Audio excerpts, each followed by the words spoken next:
Seller net sheets. Nothing like a good seller net sheet.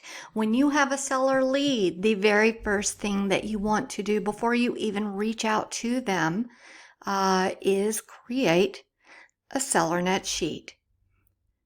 Apart from seller net sheets, I also use them for buyers, for investors, and advertising. Buyers, I use them as soon as I get the lead to make sure that they have realistic expectations. Of course, we have the sellers. As soon as I receive a lead or somebody reaches out through Facebook, family, friend, whomever, I will go through numbers with them just to make sure that we're on the same page, because if we're not, I may not want the job. Investors, they need net sheets. They need net sheets for everything. Absolutely everything. Every single property is before you take the job. Once you go under contract, right before closing. Advertising. As I've said before, if you're advertising on Facebook, that is fantastic, but you need to be sharing more than pretty pictures. People want proof. And we are visual. People are visual. Look at pop-up books when you're kids. That's how you learn. So rather than give them pretty pictures and video walkthroughs, give them net sheets. Purpose of the seller net sheets, because you want to quickly create and share estimated fees and credits with seller leads and seller clients. The net sheet is going to show the amount deposited into their bank at closing, so the amount that they will actually net. It's going to show them fees and expenses that they're going to incur, possibly. Any credits that may be given back to them at closing. It's going to show them all of this line by line. And these net sheets are going to help you weed through the leads. You're going to be proactive rather than reactive. So you're going to find out, can the seller afford to move? Are their expectations, are they realistic? You need to find out if you see it eye to eye with them, with the final numbers. Because if not, again, you may not want it. So this is, again, it's a seller net sheet, and I'm going to just go ahead and leave this as conventional. We're going to put a $350,000 house. Right here, it says brokerage fee. You can change the brokerage fees to reflect if you are selling their house for a less amount because you are going to help them purchase. And I will tell you something, I got burned by doing it that way. Here's what I've learned. And it was a very bad situation. If I am going to discount my services for somebody, it will not be on the sale of their home. It will be for the purchase of their next home. Because when I did this, and it was nobody's fault, it just occurred. They just found a fantastic long-term rental that ended up paying less per month for a completely renovated home than they would have building or purchasing another home. So anyway, I told them that I would pay the buyer's agent 3% and I would take 2%. And again, they ended up not purchasing. They leased, and it wasn't through me. So it really it was a bad situation. Anyway, in this case, we're going to go ahead and put 3 and 3. I do want to show the split in closing cost if there is a difference here. Okay, so if it's 3 and 2 or 1 and 5 or whatever, then yes, show the brokerage split. Otherwise, don't worry about it. Repairs. I always put repairs in here regardless. And I'm going to put about $800 because people always need something, it seems like. And I don't want to be caught off guard. And the really cool thing is when they don't realize that the repairs are in there, that I've already put or factored in repairs. I'm not trying to be deceitful, but it's kind of like finding money. So when they get upset, and they will get upset when the buyer asks for repairs, and you can go back to that net sheet and say, you know what, Mr. and Mrs. Seller, I have really good news. I had actually factored in $800 towards repairs.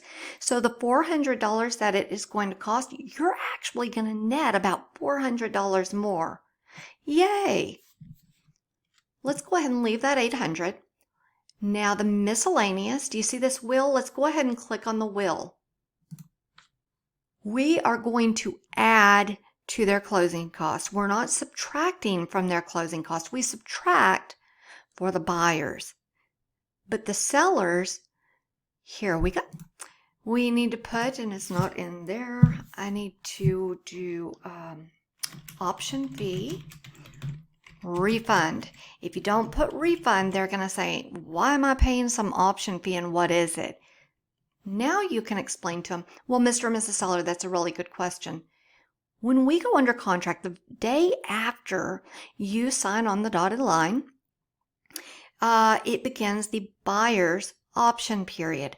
Well, they have to pay you for the option period, which gives them the right to back out for any reason or for no reason at all.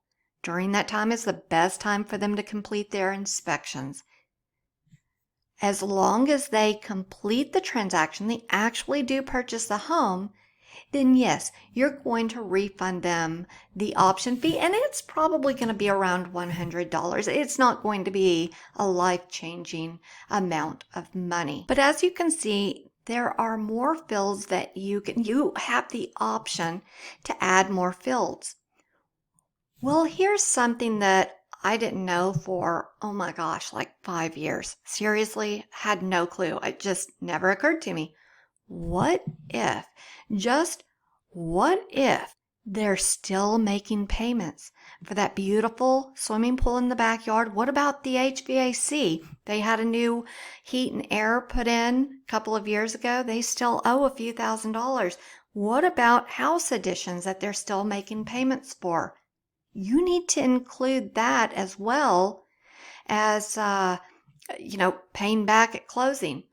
But again, don't forget they've received that option check. So now they need to give it back. They need to credit it back to the buyer at closing. Let's go ahead and put that they owe payoff. And there may be another place to put this, but this is where I put it. HVAC, let's say $2,500. There we go. The loan balance is, yes, of course, the loan balance. Let's say they owe, I don't know, 50 grand. It's pretty cool because you can go in here, and if you're not sure, if they're not sure how much they owe, you can calculate it here. I don't do that. I just do a rough estimate. If they can only give me a rough estimate, that's what I'm putting on here. And it's going to change. It's okay. I leave the interest rate alone. Let's take a look at the closing date. We're going to put it is October 23rd. Let's close on the 19th. We do not close on Fridays. Never, never, never. If somebody closes after about 2:30, 3 o'clock, if they sign after that or have to come back to the title office to make changes, it's going to put it too late to be funded that day. And here we go. It looks like they'll net at close somewhere around $264,000. Let's go into the detailed closing costs. See it right here? Detailed closing costs, just to make sure that nothing crazy happened. Owner's title policy, escrow fee, recording fees. Okay, there's option fee refund. There's that HVAC payoff. There are the repairs. Again, I'm not hiding the repairs. I'm just not going to make a big deal out of it because it's going to be found money, sort of. So everything looks pretty good. And a lot of people are going to go, oh my gosh, I don't know if I want to do this because the closing costs are $27,418. Well, that's when I would tell them, well, good thing the sales price isn't going to be $600,000. But you know what? I'm going to be worth every penny. Let's go ahead and, oh, one more thing. Oh, this is so cool. Right here, say you're on the phone with a lead and they're like, well, I need to net more than $264,180. Oh, okay. So how much are you wanting to net? I mean, what is your expectations? Oh, 275,000. Okay. So it looks like at 275,000, you really need to sell for 361,881. That's pretty cool, isn't it? So let's go on and share or print. And this isn't going to be the complete, this is everything. I went in and made some changes like last night. I don't know what I was thinking, but anyway, I made some changes. And so some of the cost breakdown, it's just not there. It's just not there. I'm not sure what I was thinking, but whatever. Kind of the story of my life. You can do different net sheet looks. Some of it, this one, it's kind of a more simplified. This is what I would use if I'm comparing multiple offers. I want the most simple layout possible. So let's go back up here. It shows you here. Do you see this net at close 275,000? Right above it, it shows prorated tax owed. What this means is after closing, so at closing, they're going to get the 275. Yay. About 2 weeks later, they're going to receive a check back from their lending institution for about, we'll just say $8,700. And that's what's currently in their escrow for taxes. Pretty cool, huh? Remember, you can email it.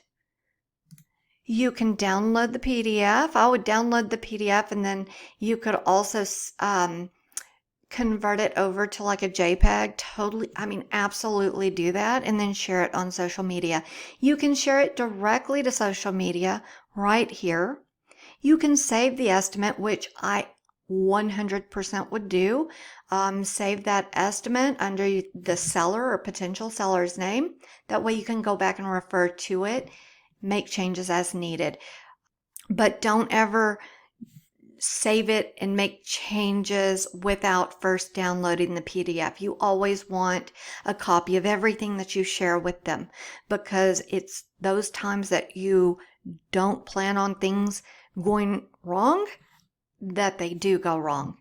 And then, of course, print a copy of it.